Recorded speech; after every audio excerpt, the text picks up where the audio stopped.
Assalamualaikum warahmatullahi wabarakatuh. Alhamdulillahirabbil alamin. Asyhadu la ilaha illallah wa asyhadu anna Muhammadar Rasulullah. Rabbi shrah li sadri wa yassir li amri wahlul 'uqdatam min lisani yafqahu qawli. Jamaah yang berbahagia, malam ini materi kita memahami waktu salat dan koreksi waktu subuh. Firman Allah surat Bani Israil ayat 78. A'udzubillahi minasyaitonir rajim. Aqimis salata liduluki syamsi ila ghasaqil laili wa qur'anal fajr.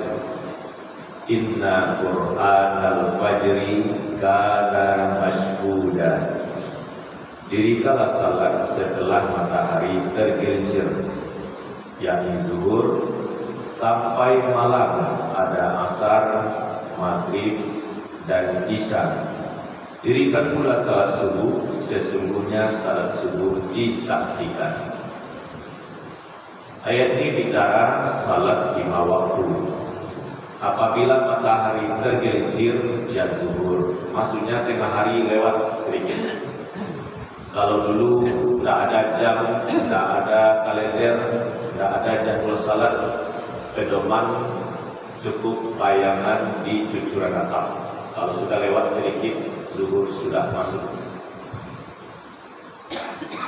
Kalau waktu asar, apabila bayang-bayang benda tegak lurus sudah lebih dari panjangnya benda yang tegak lurus itu. Misalnya yang ini, tripod ini panjangnya katakanlah 1,5 meter. Bayang-bayang sudah lebih dari 1,5 meter, maka asar sudah masuk. Kalau diperkirakan matahari itu ditarik ke bawah matahari dengan garis lurus membentuk sudut 45 derajat. Kalau tegak lurus kan 90 derajat. Dibagi 2 45 derajat. Ditarik sampai ke langit, di sana posisi matahari. Jalan juga matahari sampai matahari terbenam. Matahari terbenam di bawah ufuk, yang dikatakan ufuk, bertemu kaki langit dengan tepi laut. Sejauh mata kita memandang, ya matahari itu di tepi laut sana, dia terbenam, betul-betul terbenam sampai piringan matahari paling atas. Kalau misalnya matahari ini bagian atas, ininya sudah terbenam, tidak tampak lagi, tapi betul-betul tertutup. Kerendahannya dari permukaan laut itu min 1 derajat di bawah ufuk. Jadi matahari tidak tampak, yang tampak syafaq merah, awan merah yang begitu indah, suasana sunset. Matahari jalan juga ke bawah, yang syafaq merah makin lama berkurang sampai hilang, tidak ada sama sekali. Malam sempurna, masuk waktu isya. Ada yang perlu dicatat, dari maghrib ke isya waktunya hanya 1 jam 10 menit, kadang lebih sedikit. Kalau subuh ke zuhur panjang 7 jam, karena itu jam produktif, cari kepean, menyelesaikan persoalan. Tenaga sedang kuat sebab sebelumnya sudah tidur, sudah sarapan hari biasa, atau sudah sahur, ya kuat. Dari zuhur ke asar 3 jam lebih. Dari asar ke maghrib lebih pendek sedikit. Tapi dari maghrib ke isya sangat pendek, hanya 1 jam 10 menit. Tujuannya apa? Ya banyak sekali, supaya orang sebelum tidur sudah salat isya lebih dahulu. Nabi dalam bentuk nasihatnya seseorang jangan tidur dulu kecuali sudah salat isya. Tidur lebih berkah kalau sudah salat isya terlebih dahulu. Kapan batas waktu isya? Dalam hadis yang sahih diriwayatkan oleh Imam Muslim, wa waktu salatil isya'i ila nisfil laili awsati. Waktu salat isya sampai tengah malam yang pertengahan. Paling tengah malam itu ya jam 12 malam. Lewat jam 12 malam tanggal baru sudah masuk. Ada guru kita di sini, Pak Dr. Zulkarnaini. Sekarang dia Ketua Majelis Tarji, juga anggota bidang fatwa Majelis Ulama Indonesia, Sumbar. Sebelumnya 2 periode Ketua MUI Solo. Dengan beliau saya berdiskusi di ruang ini bahwa Rasulullah tidak pernah lewat jam 11 malam salat isya. Kalaupun terlambat ya tidak sampai lewat dari jam 11 malam. Karena dibangun pemikiran baca apa sejak saya kecil, waktu isya itu panjang, berapa panjangnya sampai dalam subuh masuk. Benarkah seperti itu? Makin larut malam makin baca, tidak ngantuk. Makin larut malam makin penghujung subuh, itu adalah untuk bertahajud. Dan jalan juga matahari pukul 12, pukul 1, 2, 3, 4 sampai pukul 5 kurang. Matahari sudah menunjukkan subuh masuk. Jadi kalau ini misalnya meja ini di umpamanya di ufuk timur sana, matahari di bawah ufuk timur, jadi katakan ufuk timur adalah bertemu kaki langit dengan tepi bumi, itu disebut ufuk. Bahasa lainnya horizon. Matahari itu jauh di bawah, selama ini min 20 derajat di bawah ufuk. Sudah dimasukkan waktu subuh di jam digital, di kalender. Ternyata fajarnya belum terbit. Ini yang dikoreksi karena terlalu cepat waktu subuh azannya dikumandangkan. Ini yang tadi diuraikan sedikit. Waktu zuhur aman. Kita azan zuhur betul-betul matahari sudah tergelincir, asar aman, tidak ada masalah. Maghrib betul-betul matahari sudah terbenam, isya betul-betul syafa telah hilang. Subuh ada seorang orang Arab datang ke Indonesia dalam rangka silaturahim pencerahan agama. Dia kelas ulama. Begitu sampai di Indonesia, tatkala salat subuh masuk bagi kita, azan dikumandangkan, dia kaget. Kagetnya itu mengeluarkan kata-kata, kok terlalu bersemangat orang di sini salat subuh. Kalau semangat salat subuh kita tidak ada masalah, tapi kata-kata terlalu semangat kiranya mengandung makna belum masuk waktu subuh kok azan sudah dikumandangkan. Akhirnya dilakukanlah rapat, ditelaah, benarkah azan subuh kita di Indonesia ini terlalu cepat? Karena datanya sama yang dipakai Kementerian Agama, Muhammadiyah, Nahdlatul Ulama, sama datanya. 2008 saya dengar langsung dari Profesor Samsul Anwar, waktu itu di Yogyakarta. Beliau berkata, sesungguhnya ada waktu salat kita yang harus dikoreksi. 2010 Munas Tarji di Malang, saya di ruangan sidang Isam. Sudah banyak di antara mereka itu doktor. Ini 2010, berarti 10 tahun lebih ya dari sekarang. Sudah beberapa orang yang profesor. Nah, saya ikut di dalam itu. teman satu dengan yang lainnya dalam diskusi, benar waktu subuh kita terlalu cepat. Saya dengar langsung, tapi waktu itu belum itu yang dibahas, belum diagendakan dalam rapat nasional. Akhirnya diamanahkan 3 perguruan tinggi, Universitas Profesor Dr. Hamka, UHAMKA, Jakarta, Universitas Ahmad Dahlan Yogyakarta, Universitas Muhammadiyah Sumatera Utara.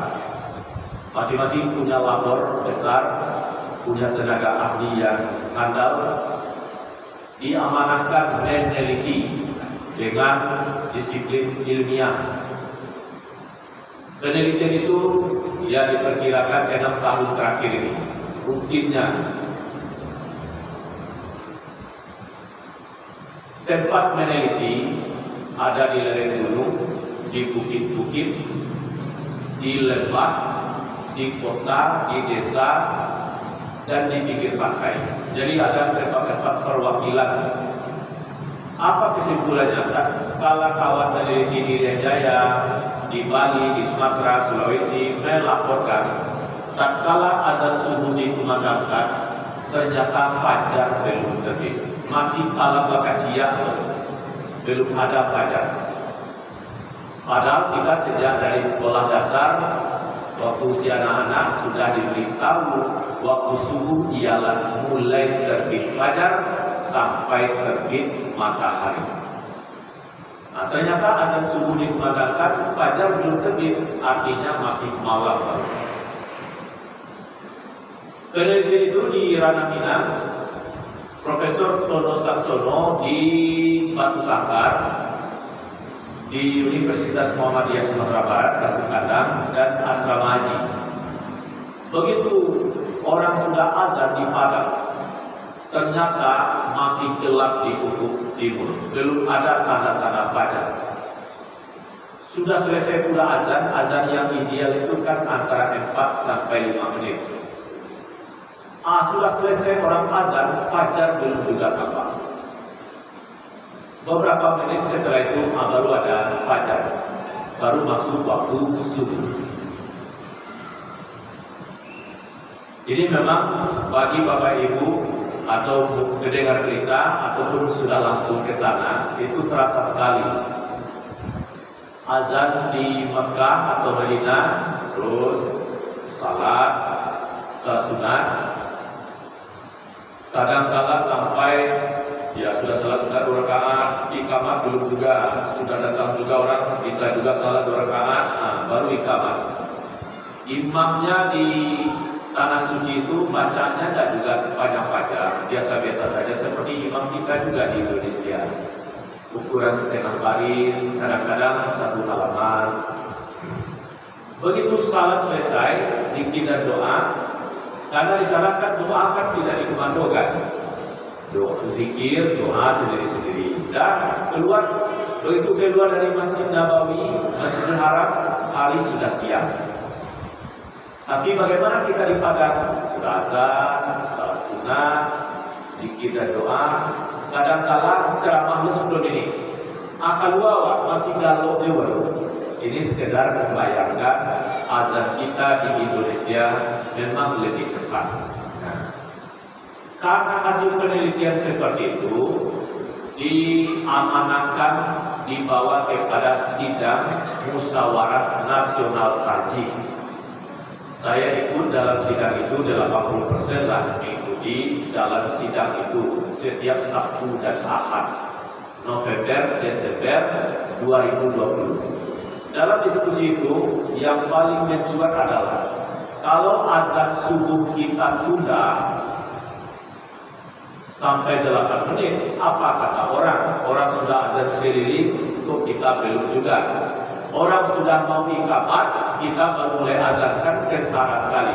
Itu diantara perbincangan dalam diskusi.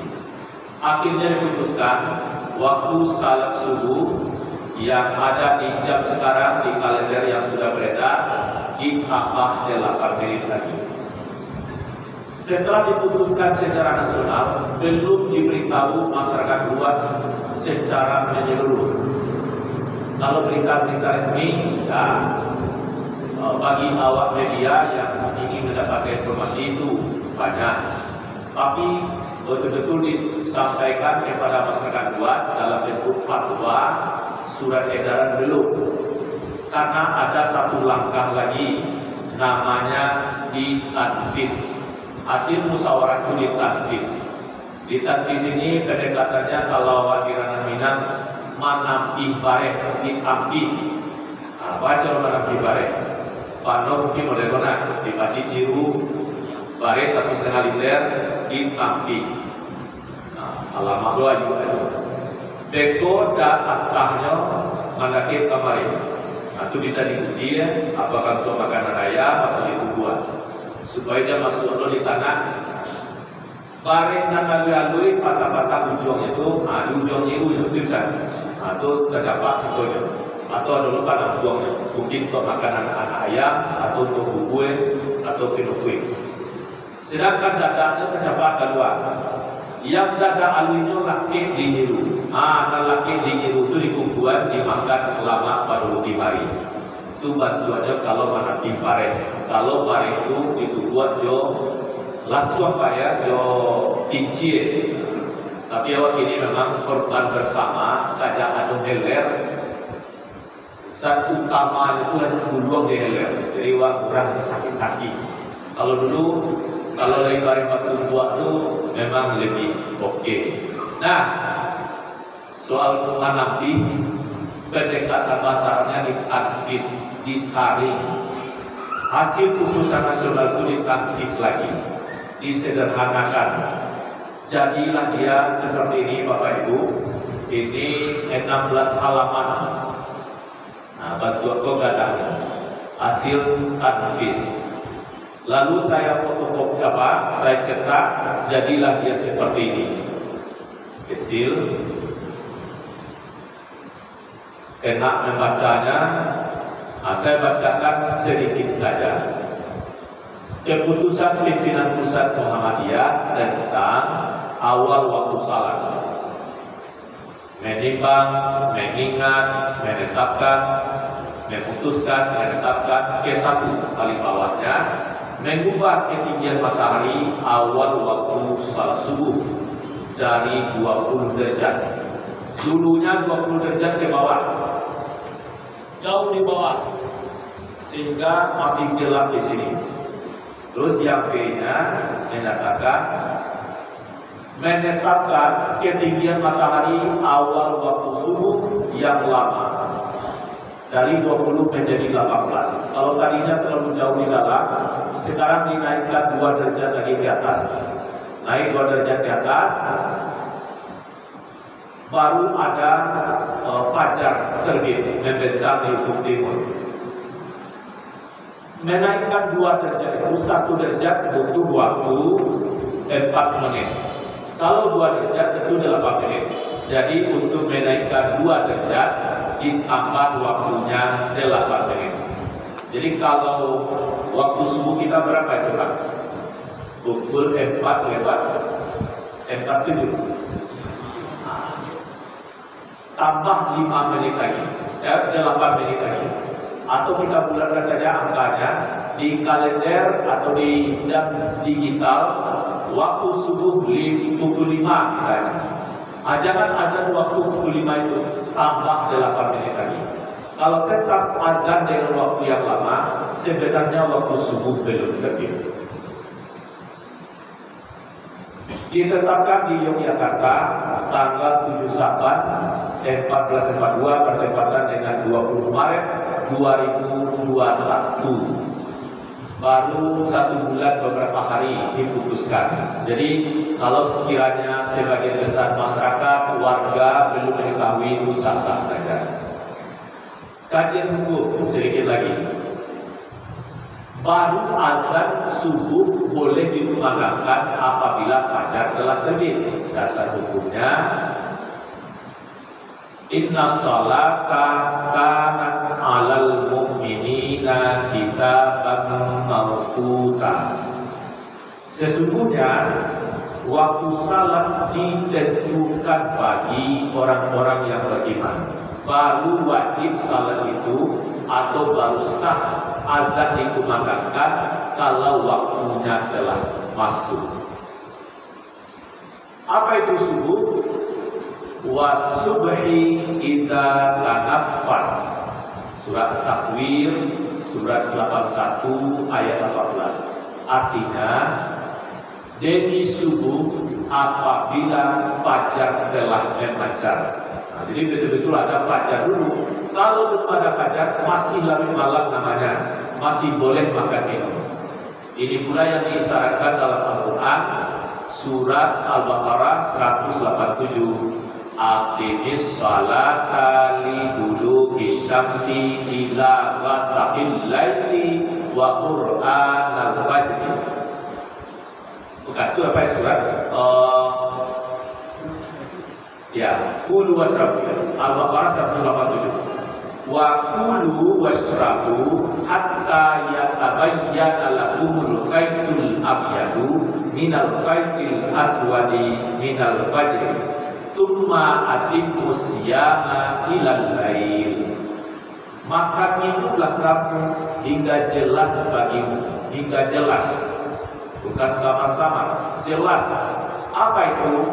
Beda benang putih atas benang hitam, yakni fajar.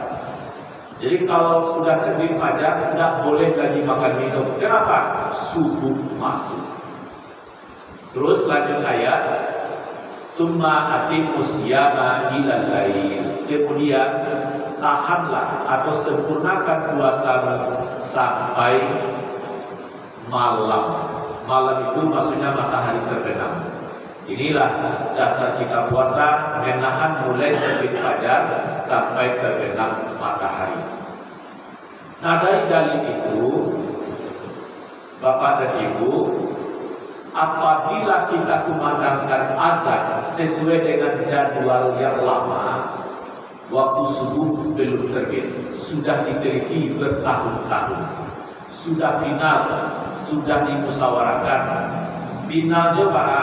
Boleh kato yobana jomo pakai, boleh aye betul-betul kapal berubah. Lagi bolak-balik, lagi kaji, baik sifatnya lokal, kampus, universitas yang tergabung, apalagi regional dan musyawarah nasional. Nah, sudah diputuskan waktu subuh ditambah 8 menit lagi. Hanya subuh saja. Karena berkaitan dengan puasa, yang termasuk imsaknya juga ditambah 8 menit. Akibat hukum adalah kalau kita tetap kumandangkan azan dengan jadwal yang lama, bagi orang yang tak ke masjid, bisa-bisa dia langsung salat subuh di rumah. Berarti dia salat subuh waktunya belum masuk. Itu akibatnya.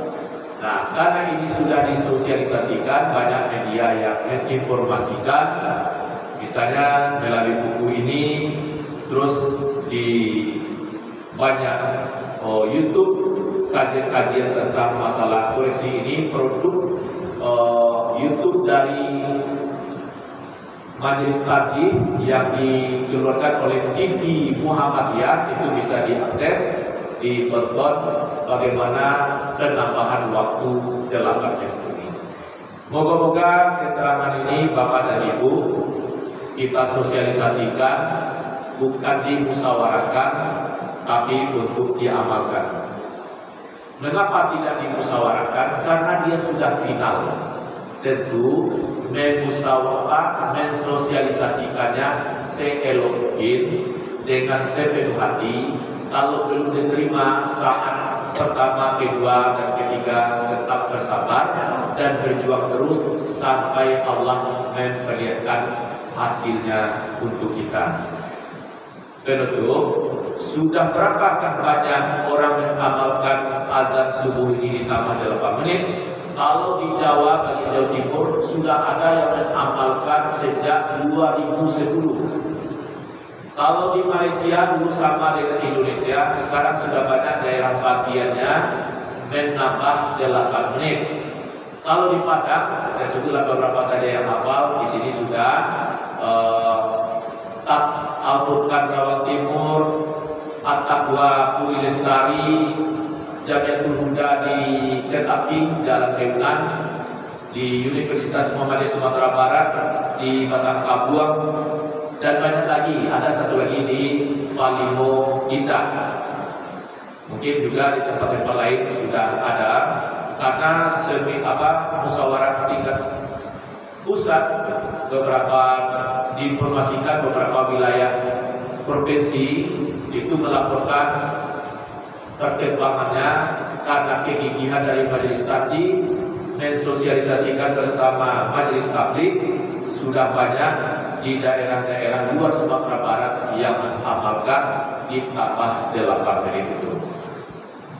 Jadi kalender yang ada sekarang tetap dipakai, hanya subuh saja ditambah 5 menit. Insya Allah kalender 2022 itu sudah langsung disempurnakan, tambah waktu subuhnya 8 menit. Saya kira ini Bapak Ibu mudah-mudahan bermanfaat. Berbanyak maaf. Fastabiqul khairat, billahi taufiq wal hidayah.